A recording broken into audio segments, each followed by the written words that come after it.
சென்னை தியாகராய நகரில் உள்ள Saravana gold palace நிறுவனத்தின் 235 கோடி ரூபாய் மதிப்புள்ள சொத்துக்களை இந்தியன் வங்கியிடம் அமலாக்கத்துறை ஒப்படைத்துள்ளது. கூடுதல் விவரங்களை செய்தியாளர் சரவணகுமார் வழங்க கேட்கலாம். சரவணகுமார், வணக்கம். இந்த வழக்கு குறித்து முழு விவரங்களை பதிவு பண்ணலாம்.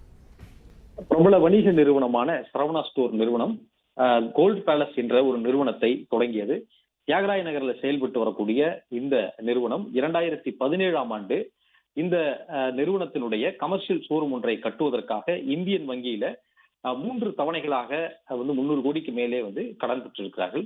ஆனால் அந்த கடனை இவர்கள் என்ன நோக்கத்திற்காக வாங்கினார்களோ அதற்கு பயன்படுத்தாமல் வேறு சில வணிகத்தில் முதலீடு செய்திருப்பதாக இந்தியன் வங்கி ஒரு புகார் அளித்து அது சிபிஐயில் ஒரு வழக்காக பதிவு செய்யப்பட்டது. அதன் மூலமாக 312 கோடி ரூபாய் வங்கிக்கு நஷ்டம் ஏற்பட்டதாகவும் இந்தியன் வங்கி குற்றம் சாட்டியது. சிபிஐ பதிவு செய்த வழக்கின் அடிப்படையில அமலாக்கத்துறையும் சட்டவிரோத பணப்பரிமாற்றம் என்ற ஒரு வழக்கை பதிவு செய்து இது தொடர்பாக விசாரணை நடத்தி வந்தது.